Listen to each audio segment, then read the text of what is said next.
9 से 11 दिसंबर तक होने जा रही राइजिंग राजस्थान समिट की तैयारियों को अंतिम रूप दिया जा रहा है। मुख्यमंत्री भजनलाल शर्मा, उद्योग मंत्री राज्यवर्धन सिंह राठौड़ के साथ राज्य मंत्री के बिश्नोई, प्रिंसिपल सेक्रेटरी उद्योग अजिताभ शर्मा सहित सभी विभागीय अधिकारी और मंत्री जोर शोर से जुटे हुए हैं। राइजिंग राजस्थान का अब तक का कैसा स्वरूप है और युद्ध स्तर पर चलती तैयारियों पर प्रिंसिपल सेक्रेटरी अजीत शर्मा से बात की वरिष्ठ संवाददाता सुदर्शन सिंह शेखावत ने।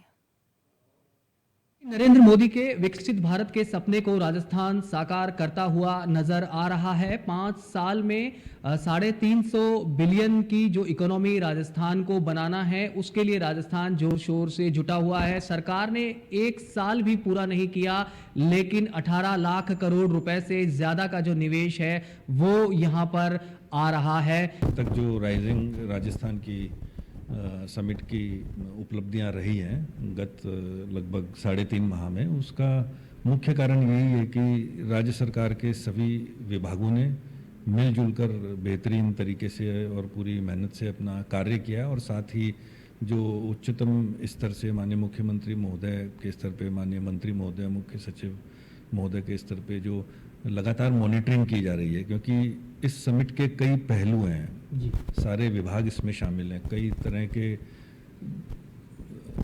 आप यूँ मानिए कि प्रतिदिन आपको कुछ न कुछ बहुत महत्वपूर्ण निर्णय करने होते हैं। केंद्र सरकार से भी संबंधित कई विषय रहते हैं जो निरंतर आते रहते हैं। उद्योगपतियों से भी कई विषय रहते हैं, बिजनेस हाउसेस के, इंडस्ट्रियलिस्ट के, पॉलिसी से लेकर के, और कुछ ऐसे भी प्रकरण होते हैं जो किसी कंपनी विशेष के होते हैं। उन सबको एक साथ हैंडल करने के लिए जब तक एक पूरी टीम की तरह सभी विभाग मिलकर के काम अगर नहीं करते तो इस स्तर पे ये समिट आज नहीं पहुंच पाते। तैयारियों का सबसे बड़ा ये पहलू है कि कैसे जो इंडस्ट्री और बिजनेस है उसमें विश्वास, ट्रस्ट कैसे क्रिएट किया जा सके।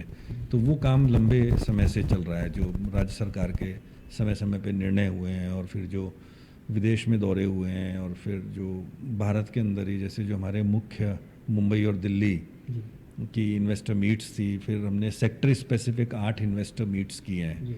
तो ये है कि एक ट्रस्ट और कॉन्फिडेंस डेवलप हो पाए इंडस्ट्री में कि राजस्थान सरकार निश्चित रूप से उनके साथ है और उनके जो भी काम हैं, जो अड़चने हैं, उनको दूर किया जाएगा। चाहे उसके लिए नीतिगत निर्णय लेने हो या प्रशासनिक निर्णय लेने हो या उनसे बैठ कर के बातचीत करनी हो। तो पहला वो कार्य लगभग पिछले 4-5 माह से काफ़ी वृहद स्तर पे चल रहा है और सभी विभागों की उसमें बहुत अच्छी सहभागिता रही है। और दूसरा, अब एक होता है कि जो लॉजिस्टिक्स अरेंजमेंट है, अब जैसे बाहर के देशों से भी जो प्रतिनिधि आएंगे, मतलब उनका आपको ध्यान भी रखना है, उनकी जो विज़िट है वो सुगम रहे, उन्हें कई अड़चनों का सामना ना करना पड़े।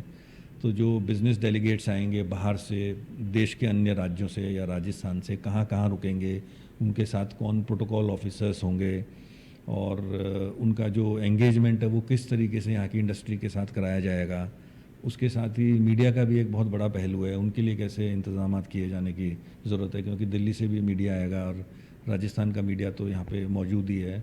और उसके साथ जो 9 और 10 तारीख को शाम में कल्चरल प्रोग्राम, उनका भी आयोजन किया गया है, क्योंकि जब अतिथि बाहर से आते हैं तो जयपुर इतना सुंदर शहर है कि वो कोशिश करते हैं कि ये क्या 2 दिन यहाँ कम से कम रुकें।